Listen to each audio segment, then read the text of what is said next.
Honestly, who doesn't love a group of robots combined and become a bigger robot? I mean, Power Rangers done it, Voltron does it, and I think even at one point Bakugan even did it. But Transformers are probably the first thing to come to mind when the concept comes into your head. What's up guys, it's your boy Razil here, and today I'm going to be counting down my top 5 favorite combiners from the Transformers franchise. I should clarify these are my personal favorites, and I'll be ranking this list pretty simple. So by, the overall team and the combiner itself. So, like I said, pretty simple, let's get right to it.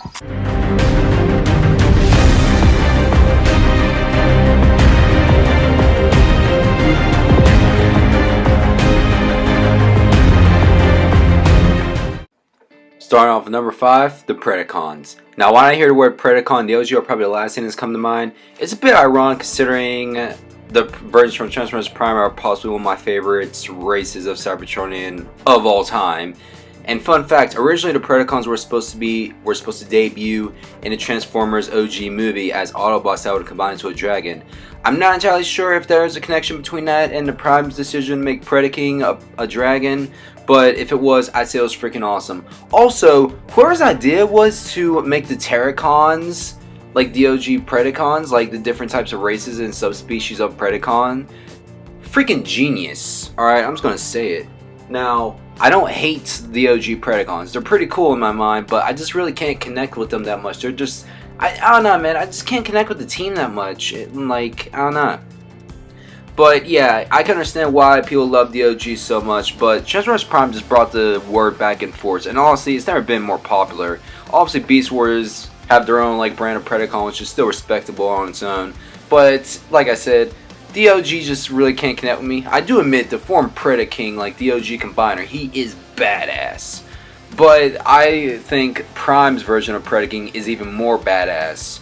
But yeah, I really don't have much to say with these guys. So with that being said, let's just move on. Only Razor Claw commands Predacons. I am your king. Next up is the Constructicons. Now, you can't go wrong with the OG combiner. Oh, right. Never mind.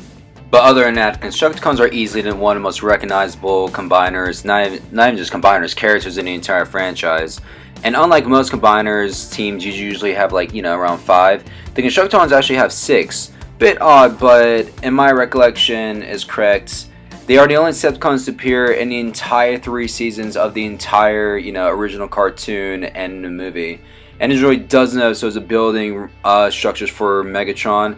My personal favorite episode with the team featuring them was in the Master Builders episode, in which they pretended to defect from the Decepticons to help the Autobot grapple and hoist to build some kind of solar power tower for Megatron to seize. Now, Devastator on the other hand really needs no explanation. For why he's so awesome, I just have to give 3 simple reasons. His colors and design are nothing short of iconic and awesome, duh. He's the complete opposite of his counterparts, alongside being a bot that Megatron can easily use to turn the tide of any fight. And finally, how can you just not love this guy? Tell me how. Smashing our way into number 3 are the Dinobots. Now, I gotta admit, I prefer the Dinobots not having the ability to combine, considering, simply put, the team that really needed to. They're iconic as Transformers can be, and they're personally some of my favorites from the OG cartoon. And you might be thinking, why are they on this list? And that's really because Power to Primes gave them the ability to combine. They've combined into this guy named Volcanicus, who just simply looks badass. He's some of the coolest combiners I've ever seen in Transformers in general. And his name alone is just awesome too. Now, given that the Dinobots aren't really the most intelligent Transformers out there, and how most combiners back then were either dumb brutes or just emotionally stunted, with Volcanicus, he's really nothing more than just a mindless beast with a desire to fight and destroy anyone or anything in his path, which is the perfect combination for this team. Ever since Fall of Cybertron gave us the Dinobots back, and they've just been blowing up, because being brought into almost everything Hasbro can fit them in. We'll just have to see what kind of Dino Mania they'll give us next. Speaking of Cybertron games, is a great way to bring the team that's taken his number 2 spot. Being a big fan of maining Brawl in the War for Cybertron and loving Swindle from Transformers Animated, not to mention the rest of the team who I grew to love and Fall of Cybertron, the Combaticons are some of the most fleshed out characters, not being restrained to their team.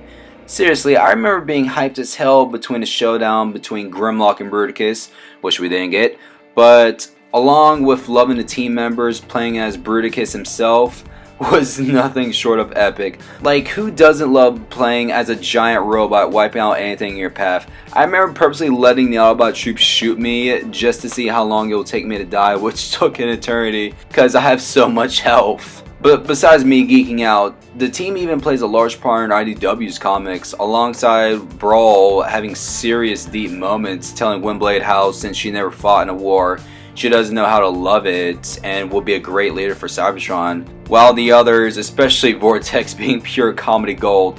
Bruticus himself is just pure awesome, with his abilities such as using his helicopter blades as a shield and his rocket thrusters as a flamethrower. This isn't even fair! Terrorizing her way on the #1 spot are the Terracons. Now, even though the name has been used for wildly different things, the original team are some of the most unique among all the combiners.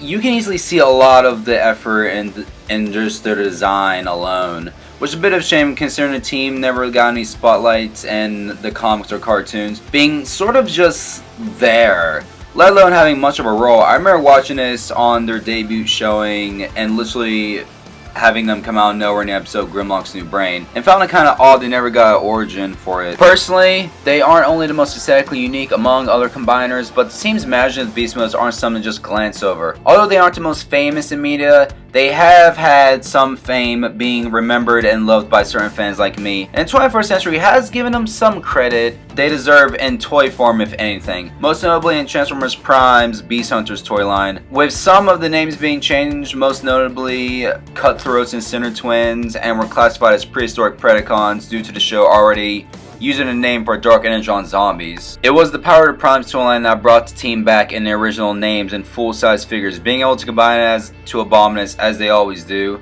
in every version of them. Now that we talked about the team, let's talk about Abominus himself. Due to this dude basically being the original Volcanicus, but possibly more dangerous since his personality is more of a mindless, destructive-filled, raging animal than any other combiner we've seen. But unfortunately, like I said earlier, he and his components haven't really shined among anything new besides toys, which is the spirit of Transformers, which is kind of Hasbro's point. Like, seriously, even IDW's comics hasn't even fleshed them out. They're pretty much summed up as being fanboys of Six Shot, another Transformer I like and totally relatable, and being dumb enough to try to kill Megatron at one point and ended up getting their asses kicked in the process. Now, my personal favorite of the team, even though I like all of them, has to be Hunger, who in my opinion is one of the most badass and had some of the most memorable one-liners. Hunger, hungry!